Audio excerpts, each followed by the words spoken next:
Hi అండి. నమస్తే. నేను మీ వాణిని. Welcome to Vani kitchen. ఈ రోజు వీడియోలో గోంగూర చికెన్ కర్రీ అండి. చాలా అంటే చాలా టేస్టీగా ఉంటుంది. మనం నార్మల్‌గా ప్రిపేర్ చేసుకునే చికెన్ కర్రీ కన్నా ఈ గోంగూర చికెన్ అయితే చాలా బాగుంటుందండి. ఈ గోంగూర చికెన్‌ని ప్రిపేర్ చేయడం కోసం ముందుగా స్టవ్ మీద ఒక పాన్ పెట్టుకొని అందులోకి 3 టేబుల్ స్పూన్ల ఆయిల్ వేసుకోవాలి. ఆయిల్ హీట్ అయిన తర్వాత శుభ్రంగా క్లీన్ చేసుకున్న 100 గ్రామ్స్ వరకు గోంగూరను తీసుకొని ఆయిల్‌లో వేసుకొని చక్కగా ఫ్రై చేసుకోవాలి.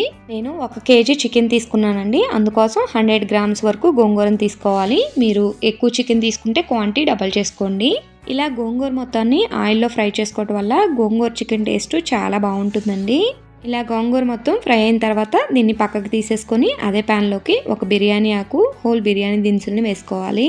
ఇప్పుడు ఇందులోకి 2-3 పచ్చిమిర్చిని చీలిగ్గా బోరుగా కట్ చేసుకొని వేసుకోవాలి. పచ్చిమిర్చి కొంచెం దూరగా వేగిన తర్వాత ఒక ఆనియన్ తీసుకొని చిన్న ముక్కలుగా కట్ చేసుకొని వేసుకోవాలి. ఆనియన్ కూడా చక్కగా ఫ్రై అయిన తర్వాత ఇందులోకి 2 టమాటాలను తీసుకొని చిన్న ముక్కలుగా కట్ చేసుకొని వేసుకోవాలి. ఈ టమాటాలు త్వరగా మగ్గడం కోసం ఇందులోకి ఒక పావు స్పూన్ దాకా పసుపు, ఒక అర స్పూన్ దాకా ఉప్పు వేసుకొని ఒకసారి బాగా కలుపుకొని ఒక 2 నిమిషాలు ఫ్రై చేసుకోవాలి. ఇలా గోంగూర చికెన్లోకి టమాటాలు కూడా వేసుకోవడం వల్ల టేస్ట్ చాలా బాగుంటుంది. కొంతమంది అయితే టమాటాలకు బదులుగా గోంగూరనే ఎక్కువ వేసుకుంటారు. అంటే 150 గ్రామ్స్ వరకు గోంగూర వేసుకుంటారండి. నేనైతే టమాటాలను కూడా వేసుకొని ఈ గోంగూర చికెన్ని ప్రిపేర్ చేస్తాను. చాలా టేస్టీగా ఉంటుంది. ఇందులోకి ఒక 2 టేబుల్ స్పూన్ వరకు అల్లం వెల్లుల్లి పేస్ట్ వేసుకొని ఒక 2 నిమిషాలు ఫ్రై చేసుకోవాలి. ఇలా అల్లం వెల్లుల్లి పేస్ట్ కూడా చక్కగా ఫ్రై అయిపోయిన తర్వాత చికెన్ ని 2-3 సార్లు శుభ్రంగా క్లీన్ చేసుకున్న తర్వాత ఈ చికెన్ మొత్తాన్ని ఇందులోకి వేసుకొని ఇది మొత్తం కలిసే విధంగా గరిటెతో బాగా కలుపుకోవాలి. ఈ ప్యాన్ మీద ప్లేట్ని పెట్టుకొని మంటని మీడియం ఫ్లేమ్కి టర్న్ చేసుకొని ఒక 30 మినిట్స్ ఈ చికెన్ మొత్తం ఒక 50% కుక్ అయ్యేంత వరకు కుక్ చేసుకోవాలి. మధ్య మధ్యలో ప్లేట్ని తీసుకొని కలుపుకుంటూ కుక్ చేసుకోండి. మనం ఈ చికెన్ లోకి వాటర్ ఏమీ వేయాల్సిన అవసరం లేదండి. ఈ చికెన్ లో వచ్చే వాటర్ తోనే ఈ చికెన్ మొత్తం కుక్ అవుతుంది. ఇలా ఒక 50% చికెన్ కుక్ అయిన తర్వాత ఇందులోకి మనం ఫ్రై చేసుకున్న గోంగూర వేసుకోవాలి.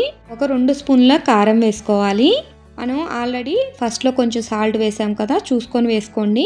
నేనైతే 1.5 టేబుల్ స్పూన్ వరకు సాల్ట్ వేసుకొని ఈ గోంగూర, ఉప్పు, కారం అంతా చికెన్లో కలిసే విధంగా బాగా కలుపుకోవాలి. చాలామంది గోంగూరని ఫ్రై చేయకుండా ఇలా చికెన్లో డైరెక్ట్గా గోంగూరని వేసుకొని కుక్ చేసుకుంటారండి. కానీ నేనైతే ఇలా ఆయిల్లో ఫ్రై చేసుకోవడం వల్ల చికెన్ టేస్ట్ చాలా బాగుంటుందని ఇలా ప్రిపేర్ చేశాను. మొత్తం బాగా కలిపిన తర్వాత ఈ పాన్ మీద ప్లేట్ని పెట్టుకొని ఇంకొక 20 మినిట్స్ మంటని మీడియం ఫ్లేమ్లోనే చక్కగా గ్రేవీ చిక్కగా అయ్యేంత వరకు మధ్యలో కలుపుకుంటూ కుక్ చేసుకోవాలి. నేనైతే ఈ చికెన్లోకి వాటర్ ఏమీ యాడ్ చేయలేదండి. మీరు కావాలంటే కొంచెం వాటర్ని యాడ్ చేసుకొని కొంచెం గ్రేవీగా ప్రిపేర్ చేసుకోవచ్చు. ఈ చికెన్ మొత్తం పర్ఫెక్ట్గా కుక్ అయిన తర్వాత ఇందులోకి 1 స్పూన్ దాకా ధనియాల పౌడరు, 1 స్పూన్ దాకా చికెన్ మసాలా పౌడర్ని కూడా యాడ్ చేసుకొని ఇంకొక 2 నిమిషాలు కలుపుకుంటూ కుక్ చేసుకోవాలి. 2 నిమిషాల తర్వాత ఫైనల్గా సన్నగా తరిగిన కొత్తిమీర వేసుకొని ఒకసారి బాగా మిక్స్ చేసుకొని గ్యాస్ టర్న్ ఆఫ్ చేసుకొని వేడివేడిగా సర్వింగ్ బౌల్లోకి తీసుకొని సర్వ్ చేసేసుకోవడమేనండి. అంతే అండి. ఈ గోంగూర చికెన్ రెసిపీ మీకు నచ్చినట్టయితే ప్లీజ్ లైక్ చేయండి. మరిన్ని సింపుల్ అండ్ క్విక్ రెసిపీస్ కోసం నా ఛానల్ని సబ్స్క్రైబ్ చేసుకోండి. Thank you for watching. మరొక మంచి వీడియోతో మళ్ళీ కలుద్దాం.